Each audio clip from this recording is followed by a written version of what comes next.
आज हम 8th grade अभ्यास पुस्तिका कक्षा 6 विषय सामाजिक विज्ञान का जो भाग है, ये भाग अणा हमारे आसपास का आर्थिक जीवन के अध्याय 14 के प्रश्नों के उत्तर लिखेंगे। तो देखते हैं अध्याय 14 क्या है। अध्याय 14 हमारे आसपास की आर्थिक गतिविधियाँ। इसका हम पहला प्रश्न देखेंगे।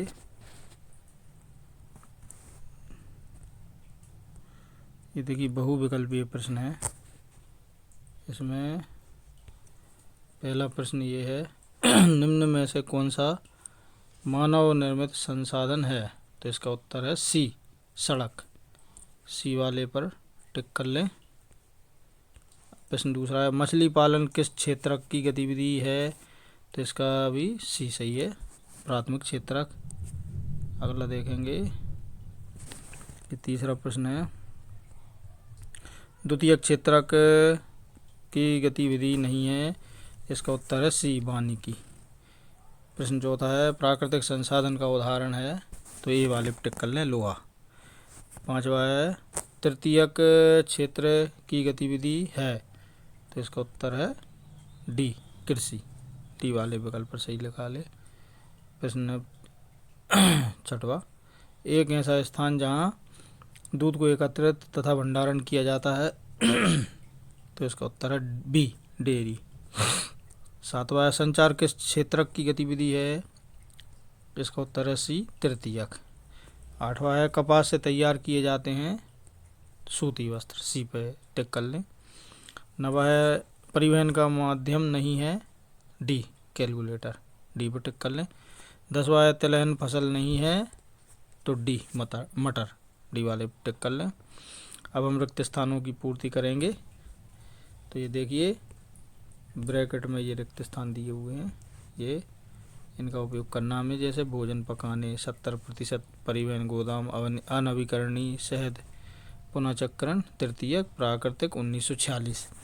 इनका उपयोग करके रिक्त स्थान भरेंगे। तो ये देखते हैं हम पहले। ए, भारत में 70% भाग कृषि की जाती है। भारत में 70% भाग पर कृषि की जाती है, 70% लिख लें। बी, जैविक खेती में प्राकृतिक खाद का प्रयोग होता है। प्राकृतिक लिख लें। सी, स्वास्थ्य सेवाएं तृतीयक क्षेत्र की गतिविधि हैं। तृतीयक लिख लें। डी, कोयला अनवीकरणीय संसाधन। अनवीकरणीय लिख लें। ई, कचरे का पुनःचक्रण कर उपयोग बनाया जा सकता है। पुनःचक्रण लिख लें। एफ, मधुमक्खी पालन में छत्ते से शहद निकाला जाता है। शहद लिख लें। अब है जी, सोलर कुकर का उपयोग भोजन पकाने में किया जाता है। भोजन पकाने में लिख लें। एच, अमूल दुग्ध सहकारी संस्था की स्थापना 1946 में की गई। 1946 लिख लें। आई, हवाई जहाज परिवहन का साधन है। परिवहन लिख लें। जे, अनाज का भंडारण गोदाम में किया जाता है। गोदाम लिख लें। अब ये अति लघुत्तरीय प्रश्न आ गए हैं। प्रश्न क्रमांक 1 तृतीय क्षेत्रक को अन्य किस नाम से जाना जाता है। उत्तर है तृतीय क्षेत्रक को सेवा क्षेत्रक के नाम से जाना जाता है। इसमें सेवाएं प्रदान की जाती हैं जैसे बैंकिंग, स्वास्थ्य, शिक्षा, परिवहन और पर्यटन आदि। प्रश्न क्रमांक 2 कृषि व पशुपालन किस क्षेत्रक में आते हैं। उत्तर है कृषि और पशुपालन प्राथमिक क्षेत्रक में आते हैं। इस क्षेत्र में वे गतिविधियां शामिल होती हैं जो सीधे प्रकृति से जुड़ी होती हैं, जैसे खेतों में फसल उगाना, जानवर पालना इत्यादि। प्रश्न क्रमांक 3 है द्वितीय क्षेत्रक की गतिविधियों को उदाहरण। द्वितीय क्षेत्रक की गतिविधियों के 2 उदाहरण लिखिए। उत्तर द्वितीय क्षेत्रक की गतिविधियां उन कार्यों से जुड़ी होती हैं जिनमें कच्चे माल से चीज़ें बनाना या निर्माण करना होता है। उदाहरण है कपड़ा उद्योग। पहला है कपड़ा उद्योग, दूसरा है लौह और इस्पात उद्योग। प्रश्न क्रमांक 4 चित्र को देखकर गतिविधि का नाम लिखिए। तो ये देखिए एनसीईआरटी नवीन पाठ्य पुस्तक पृष्ठ क्रमांक 204 ये चित्र है। इसको ध्यान से देखना है। और ये चित्र में उद्योग का दृश्य दिखाया गया है जहां मशीनों की सहायता से सामान का निर्माण हो रहा है। यह गतिविधि द्वितीय क्षेत्रक में आती है। प्रश्न क्रमांक 5 बैंक द्वारा लोगों को कौन कौन सी सुविधाएं मिलती हैं। उत्तर है बैंक द्वारा लोगों को पैसे जमा करने, ऋण देने, ब्याज दिलाने, लेन देन करने, एटीएम सुविधा, ऑनलाइन बैंकिंग, बीमा और निवेश जैसी सुविधाएं मिलती हैं। अब है प्रश्न क्रमांक 6, संचार साधनों के दो उपयोग लिखिए। संचार साधनों के दो उपयोग हैं। नंबर 1, जानकारी और समाचार एक स्थान से दूसरे स्थान तक पहुंचाना। दूसरा है लोगों को आपस में जोड़कर संवाद स्थापित करना। प्रश्न क्रमांक 7, मछली पालन किन किन क्षेत्रों में किया जाता है? मछली पालन मुख्यतः नदी, समुद्र, तालाब, झील और जलाशय जैसे क्षेत्रों में किया जाता है। प्रश्न क्रमांक 8, चिकित्सा क्षेत्र किस आर्थिक क्षेत्र के अंतर्गत कार्य करते हैं? उत्तर है चिकित्सा क्षेत्र तृतीयक क्षेत्र के अंतर्गत कार्य करते हैं। तृतीयक क्षेत्र में सेवा से जुड़ी सभी गतिविधियां शामिल होती हैं। प्रश्न क्रमांक 9, वेयर हाउस में किन किन वस्तुओं का भंडारण किया जाता है? उत्तर है वेयर हाउस में अनाज, खाद बीज, कच्चा तेल, कच्चा माल, तैयार माल, मशीनें जैसे वस्तुओं का भंडारण किया जाता है। 10वां है डेयरी में कौन कौन से उत्पाद तैयार किए जाते हैं? उत्तर है डेयरी में मुख्य रूप से दूध से जुड़े कई तरह के उत्पाद तैयार किए जाते हैं। इनमें से प्रमुख हैं दूध, दही, मक्खन, पनीर, घी, क्रीम, छाछ, खोया इत्यादि। प्रश्न क्रमांक अब लघु उत्तरीय प्रश्न है। प्रश्न क्रमांक 1, कृषि में उपयोग किए जाने वाले यंत्रों के नाम लिखिए। उत्तर, कृषि में उपयोग किए जाने वाले यंत्रों के नाम निम्नलिखित हैं। हल, ट्रैक्टर, सीड ड्रिल, बीज बोने की मशीन, हार्वेस्टर, कटाई मशीन, थ्रेसर, अनाज निकालने की मशीन, पानी का पंप, कल्टीवेटर, मिट्टी जोतने का यंत्र, रीपर, फसल काटने का यंत्र, पिलाऊ, मिट्टी पलटने वाला हल, बैलगाड़ी, परंपरागत परिवहन साधन इत्यादि।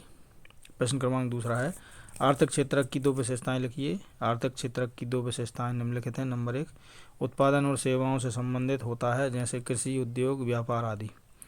दूसरा है आय और रोजगार प्रदान करता है।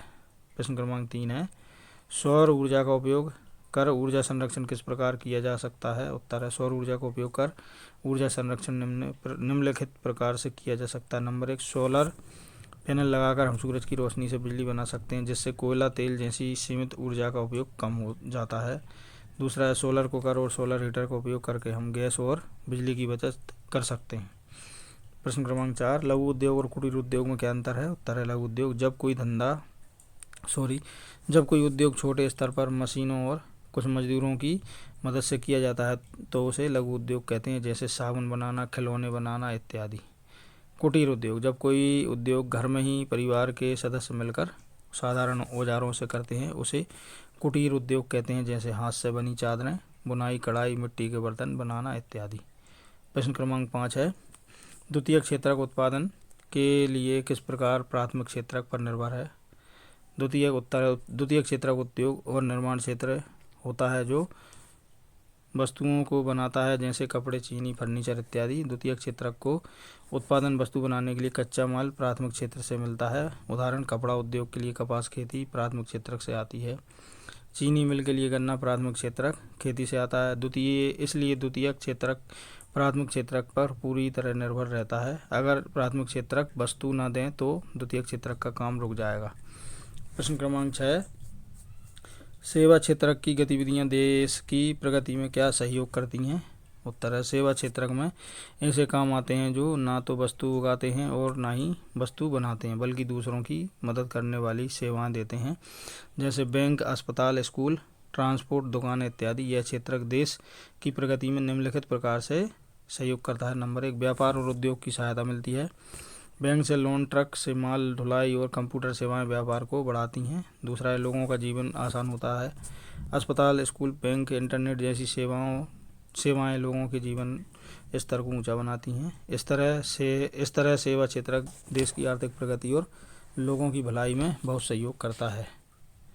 प्रश्न क्रमांक है 7, पाश्चुरीकरण क्रिया के लाभ लिखिए। उत्तर है पाश्चुरीकरण दूध को गर्म कर कीटाणु नष्ट करने की प्रक्रिया है। पाश्चुरीकरण क्रिया के लाभ निम्नलिखित। नंबर 1, दूध और अन्य पेय पदार्थ से हानिकारक कीटाणु नष्ट हो जाते हैं जिससे वे सुरक्षित रहते हैं। दूसरा है दूध अधिक समय तक खराब नहीं होता जिससे उसका भंडारण और परिवहन आसान होता है। तीसरा है स्वास्थ्य संबंधी बीमारियों का खतरा कम होता है क्योंकि दूध पाश्चुरीकरण क्रिया में उसमें मौजूद अच्छे तत्व नष्ट हो जाते हैं। प्रश्न क्रमांक 8 है प्राथमिक क्षेत्र की गतिविधियां देश के आर्थिक क्षेत्र में किस प्रकार सहयोगी हैं? उत्तर है प्राथमिक क्षेत्र की गतिविधियां देश के आर्थिक क्षेत्र में निम्नलिखित प्रकार से सहयोगी हैं। नंबर 1, कच्चा माल उपलब्ध कराती हैं। कृषि खनन वनों से मिलने वाला माल उद्योगों के लिए ज़रूरी है। रोजगार देती हैं। बहुत से लोग खेती, मछली पालन, वानिकी जैसे कार्यों में रोजगार पाते हैं। तीसरा है, देश की आय बढ़ाती है। खाद्यान्न, कपास, खनिज जैसी वस्तुओं के उत्पादन से देश को पैसा मिलता है। चौथा है, औद्योगिक विकास का आधार बनती हैं। द्वितीयक और तृतीयक क्षेत्र की गतिविधियां प्राथमिक क्षेत्र पर निर्भर करती हैं। 9वां प्रश्न है, खनन एक जोखिमपूर्ण कार्य है, क्यों? उत्तर, खनन एक जोखिमपूर्ण कार्य है क्योंकि इसमें भूमि के अंदर काम करना पड़ता है, जहां हवा कम और अंधेरा ज़्यादा होता है। भूस्खलन या सुरंग गिरने का हमेशा खतरा बना रहता है। सुरंग के भीतर कई हानिकारक गैसें निकलने का खतरा रहता है, जो सांस लेने में कठिनाई और बीमारी पैदा कर सकती हैं। साथ ही धमाके या मशीनों के कारण कई दुर्घटनाएं भी हो सकती हैं। इसलिए खनन एक खतरनाक जोखिमपूर्ण कार्य है। प्रश्न क्रमांक 10, चित्र को देखकर बताइए कि कागज से पाठ्य पुस्तक बनाने में कौन कौन सी गतिविधियां की जाती हैं। ये देखिए, चित्र देखना है।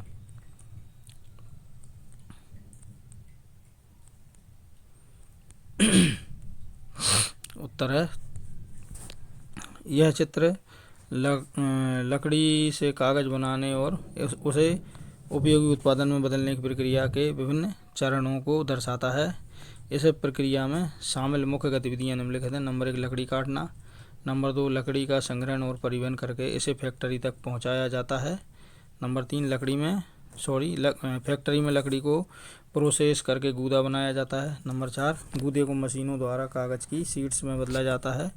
नंबर 5, तैयार कागज़ को पैक करके बाजार या अन्य स्थानों पर भेजा जाता है। नंबर 6, यह कागज़ विभिन्न स्थानों जैसे किताबों की दुकान में किताबों और नोटबुक बनाने के लिए उपयोगी होता है। अब दीर्घोत्तरीय प्रश्न है। प्रश्न क्रमांक 1, विदेशी सामानों के उपयोग से भारत के व्यापार पर क्या प्रभाव पड़ेगा? उत्तर है, विदेशी सामानों के उपयोग से भारत के व्यापार पर निम्नलिखित प्रभाव पड़ सकते हैं। नंबर 1, घरेलू उद्योगों को नुकसान होता है। लोग अगर विदेशी वस्तुएं ज़्यादा खरीदते हैं तो भारत के छोटे और बड़े उद्योगों की बिक्री कम हो जाती है। दूसरा है, रोजगार के अवसरों की कमी। जब भारतीय सामान कम बिकेगा तो उद्योग बंद हो सकते हैं और लोगों की नौकरियां चली जाएंगी। तीसरा है, भारत का पैसा बाहर चला जाता है। विदेशी वस्तुएं खरीदने में हमारा पैसा विदेशों को चला जाता है, जिससे देश की अर्थव्यवस्था कमज़ोर होती है। चौथा है, भारत का व्यापार घाटा बढ़ता है। जब विदेशी सामान का ज़्यादा आयात करते हैं और निर्यात कम, तो व्यापारिक घाटा बढ़ता जाता है। इसलिए हमें भारतीय वस्तुओं को बढ़ावा देना चाहिए ताकि देश का व्यापार और अर्थव्यवस्था मजबूत बने। प्रश्न क्रमांक 2, बढ़ती हुई जनसंख्या के लिए दूध वितरण बढ़ाने में दुग्ध संघों की क्या भूमिका है? उत्तर है, बढ़ती हुई जनसंख्या के लिए दूध वितरण बढ़ाने में दुग्ध संघ की भूमिका बहुत महत्वपूर्ण होती है। उनकी भूमिका निम्नलिखित है। नंबर 1, दूध का संग्रहण। दुग्ध संघ गांव-गांव से किसानों से दूध इकट्ठा करते हैं ताकि अधिक मात्रा में दूध उपलब्ध हो सके। दूसरा, पाश्चुरीकरण और गुणवत्ता नियंत्रण। दूध को सुरक्षित और स्वास्थ्यवर्धक बनाने के लिए उसे पाश्चुरीकरण करते हैं। तीसरा, संवितरण व्यवस्था। दुग्ध संघ शहरों और कस्बों में दूध के पैकेट पहुंचाते हैं ताकि लोगों को समय पर दूध मिल सके। चौथा है, दूध उत्पादों का निर्माण। दूध से दही, घी, पनीर इत्यादि बनाकर लोगों की ज़रूरतों को पूरा करते हैं। पांचवा है, दुग्ध उत्पादन बढ़ाने में सहायक। किसानों को अच्छी नस्ल के गाय, बैल, चारे और तकनीकी सहायता से दूध उत्पादन बढ़ाने में मदद करते हैं। इस तरह दुग्ध संघ देश की जनसंख्या की बढ़ती मांग को पूरा करने में अहम भूमिका निभाते हैं। प्रश्न क्रमांक 3 है, मोटर वाहन का उत्पादन प्रतिवर्ष बढ़ने का क्या कारण है? उत्तर, मोटर वाहन का उत्पादन प्रतिवर्ष बढ़ने के निम्नलिखित कारण है। नंबर 1, जैसे जैसे जनसंख्या बढ़ रही है, लोगों को परिवहन के लिए अधिक वाहनों की आवश्यकता हो रही है। दूसरा है, शहर में नौकरी, शिक्षा और व्यवसाय के लिए लोग वाहन खरीदते हैं, जिससे मांग बढ़ती है। तीसरा है, लोग अब सुविधा और समय बचाने के लिए अपना वाहन रखना पसंद करते हैं। नंबर 4, लोगों की आमदनी बढ़ने से वे गाड़ियाँ खरीदने में सक्षम हो रहे हैं। नंबर 5, नए मॉडल ईंधन की बचत और इलेक्ट्रॉनिक वाहनों की वजह से भी लोग ज़्यादा गाड़ियाँ खरीद रहे हैं। नंबर 6, आसान किस्तों में वाहन खरीदने की सुविधा से भी उत्पादन बढ़ा है। प्रश्न क्रमांक 4 है, परिवहन के साधन में किस प्रकार औद्योगिक विकास में सहायक है? उत्तर है, परिवहन के साधन औद्योगिक विकास में निम्नलिखित प्रकार से सहायक होते हैं। नंबर 1, कच्चा माल पहुंचाना। परिवहन के माध्यम से कारखानों तक कच्चा माल आसानी से पहुंचता है। दूसरा है, उत्पादित वस्तुओं का वितरण। जो चीज़ें उद्योगों में बनती हैं उन्हें बाजारों और ग्राहकों तक पहुंचाने में परिवहन मदद करता है। तीसरा, मजदूरों की आवाजाही, लोग काम करने के लिए एक स्थान से दूसरे स्थान पर आ जा सकते हैं। चौथा है व्यापार का विस्तार, माल को देश और विदेशों में भेजना होता है जिससे उद्योगों को बड़ा बाजार मिलता है। पाँचवा, नई जगहों पर उद्योग लगाना संभव होता है, जहाँ परिवहन अच्छा होता है वहाँ उद्योग भी तेज़ी से विकसित होते हैं। इस तरह परिवहन के साधन किसी भी देश के औद्योगिक विकास की रीढ़ माने जाते हैं। पाँचवा है यदि किसान अनाज का उत्पादन बंद कर दे तो क्या होगा। उत्तर, यदि किसान अनाज का उत्पादन बंद कर दे तो इसका प्रभाव केवल खाने पीने तक सीमित नहीं रहेगा, बल्कि यह देश की पूरी अर्थव्यवस्था को प्रभावित करेगा। इसका प्रभाव तीनों आर्थिक क्षेत्रों पर पड़ेगा। प्राथमिक क्षेत्र पर प्रभाव, लोगों को अनाज जैसे गेहूँ, चावल, दालें आदि नहीं मिलेंगे, इससे भुखमरी और कुपोषण बढ़ेगा, किसान बेरोजगार हो जाएंगे और अर्थव्यवस्था कमज़ोर हो जाएगी। द्वितीयक क्षेत्रक पर प्रभाव, आटा मिल, चावल मिल, बेकरी, बिस्कुट उद्योग जैसे कई उद्योग बंद हो जाएंगे क्योंकि उन्हें कच्चा माल अनाज नहीं मिलेगा। उद्योगों में काम करने वाले लाखों श्रमिकों की नौकरियां चली जाएंगी। खाद्य उत्पाद बनाने वाली फैक्ट्रियों का उत्पादन रुक जाएगा। तीसरा है तृतीयक क्षेत्रक पर प्रभाव, परिवहन सेवाएं प्रभावित होंगी क्योंकि अनाज की ढुलाई नहीं होगी। दुकानदारों, मंडियों, गोदामों, बैंकों और बीमा कंपनियों से जुड़े कार्य भी प्रभावित होंगे, जिससे व्यापारिक सेवाएं घटेंगी और आर्थिक मंदी आ सकती है। इसी के साथ हमारा ये वीडियो यहाँ पर संपन्न होता है। आप अपने विचार हमें कमेंट सेक्शन में ज़रूर लिखें और यदि इसी प्रकार की वीडियो और देखना चाहते हैं तो हमारे चैनल को सब्सक्राइब ज़रूर करें। धन्यवाद।